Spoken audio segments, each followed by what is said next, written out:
বাংলাদেশের রাজনীতিতে জামায়াতে ইসলামী নামটি বহু বছর ধরেই ইসলামী আইন, শরীয়তভিত্তিক রাষ্ট্র ব্যবস্থা এবং এক ধরনের আদর্শিক অবস্থানের প্রতীক হিসেবে পরিচিত। দেশের রাজনৈতিক পরিভাষায় দলটির নাম উচ্চারিত হলে সাধারণত মনে আসে ধর্মভিত্তিক মূল্যবোধ, রক্ষণশীল অবস্থান এবং কঠোর আদর্শিক কাঠামো। ঠিক এমন এক প্রেক্ষাপটে দলটি যে ঘোষণা দিয়েছে তা সত্যিকার অর্থেই রাজনৈতিক অঙ্গনে বিস্ফোরণের মতো আলোড়ন তুলেছে। খুলনার ঐতিহাসিক সংখ্যালঘু অধ্যুষিত আসন খুলনা ১ ডাকোপ বাটিয়াঘাটা থেকে একজন হিন্দু ধর্মাবলম্বী ব্যবসায়ী কৃষ্ণনন্দীকে মনোনয়ন দেওয়া শুধু অপ্রত্যাশিতই নয়, বরং বাংলাদেশের রাজনীতিতে এক বিরল নজির। একদিকে দলের নাম জামায়াতে ইসলামী, যার অর্থই ইসলামের সংগঠন, অন্যদিকে সেই দলের মনোনয়ন তালিকায় একজন অমুসলিম প্রার্থী। এই দুই বাস্তবতার সংঘর্ষ রাজনৈতিক বিশ্লেষকদের কাছে নতুন প্রশ্ন উত্থাপন করেছে। এটি কি শুধুই কৌশলগত সিদ্ধান্ত, নাকি দলের আদর্শিক অবস্থানের নতুন এক মোড়? অনেকেই মনে করছেন দীর্ঘদিনের সমালোচনা ও জনমত বিবেচনায় জামায়াত হয়তো নিজেদের রাজনৈতিক পরিসর বৃহৎ ও অন্তর্ভুক্তিমূলক হিসেবে দেখানোর চেষ্টা করছে। বিশেষ করে এমন এক আসনে প্রার্থী দেওয়া যেখানে সংখ্যালঘু ভোটারদের উপস্থিতি উল্লেখযোগ্য, কৌশলগতভাবে অত্যন্ত গুরুত্বপূর্ণ।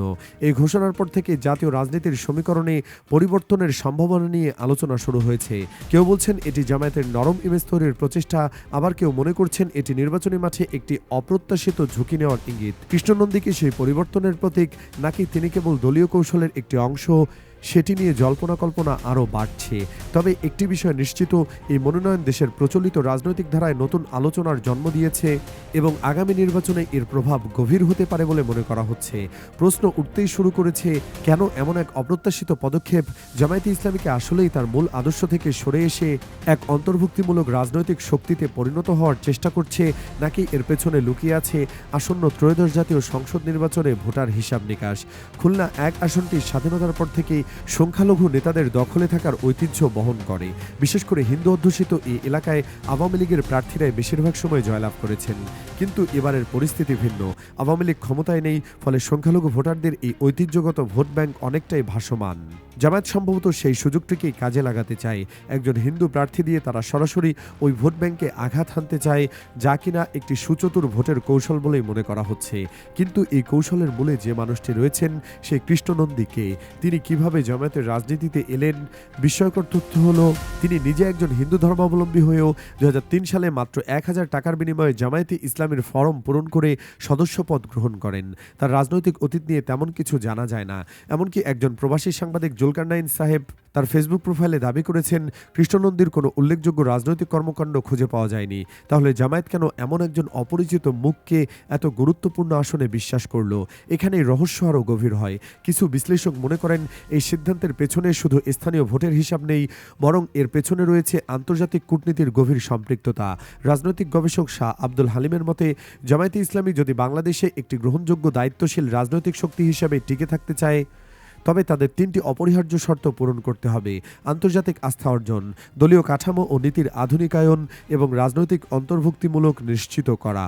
কৃষ্ণনন্দীকে মনোনয়ন দেওয়ার মাধ্যমে জামায়াত হয়তো প্রথম ও তৃতীয় শর্ত পূরণের একটি বড় পদক্ষেপ নিয়েছে। এটি ভারতের মতো প্রতিবেশী রাষ্ট্রের কাছে তাদের গ্রহণযোগ্যতা বাড়ানোর একটি কৌশল হতে পারে।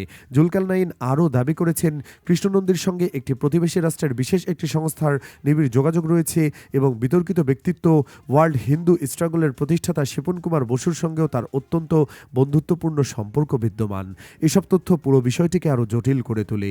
তবে এই পুরো পরিকল্পনার মূলে একটি বড় দ্বন্দ্ব লুকিয়ে আছে। জামায়াতে ইসলামী নামের একটি দল, যার মূল লক্ষ্য ইসলামী শরীয়ত প্রতিষ্ঠা, সেই দল কিভাবে একজন অমুসলিম প্রার্থীকে মাঠে নামাতে পারে? কৃষ্ণনন্দী নিজে একজন হিন্দু হয়ে ইসলামের পতাকা উঁচিয়ে ধরবেন কিভাবে? আর তিনি যদি জিতে যান, তবে কি তার ভোটারদের কাছে শরীয়ত আইন নিয়ে যাবেন? এসব প্রশ্নের জবাব তাকে নির্বাচনের প্রচারণায় প্রস্তুত থাকতে হবে। তিনি যে সনাতনী ভোটারদের মন জয় করার জন্য এসেছেন সেটা স্পষ্ট, কিন্তু তার দলের মূল আদর্শের সাথে তার ব্যক্তিগত পরিচয়ের এই বৈপরীত্য তাকে যে কোনো সময় একটি কঠিন পরীক্ষার সম্মুখীন করতে পারে।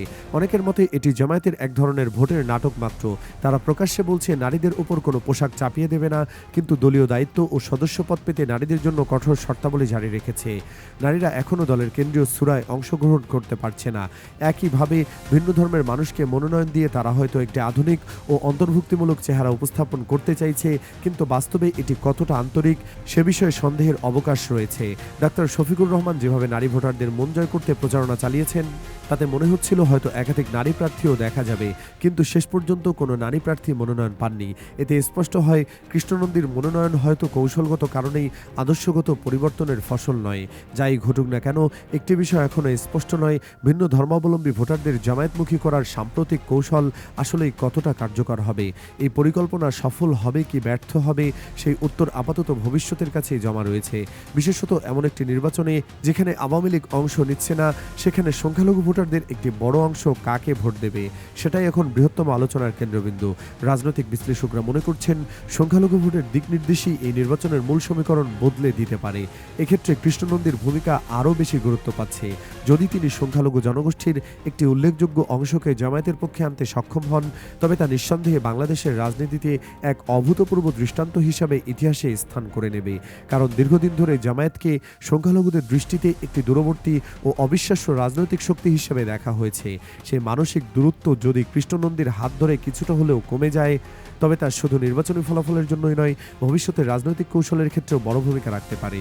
তবে কৃষ্ণনন্দী সফল না হলেও জামায়াতের জন্য এই উদ্যোগ সম্পূর্ণ ব্যর্থতা হবে না, বরং এই পদক্ষেপের মধ্য দিয়ে তারা নিজেদের একটি নতুন, আধুনিক, তুলনামূলক উদার এবং অন্তর্ভুক্তিমূলক রাজনৈতিক চিত্র জনগণের সামনে তুলে ধরতে সক্ষম হতে পারে। বর্তমান সময়ে কেবল নির্বাচনে জয়লাভ করাই নয়, বরং দীর্ঘমেয়াদে একটি গ্রহণযোগ্য ইমেজ তৈরি করাও সমান গুরুত্বপূর্ণ। সবকিছু মিলিয়ে বোঝা যাচ্ছে জামায়াত এবার শুধুই প্রতিটি ভোটের পেছনে ছোটেননি, তারা একটি নতুন রাজনৈতিক বার্তা দেওয়ার লক্ষ্য নিয়ে মাঠে নেমেছে।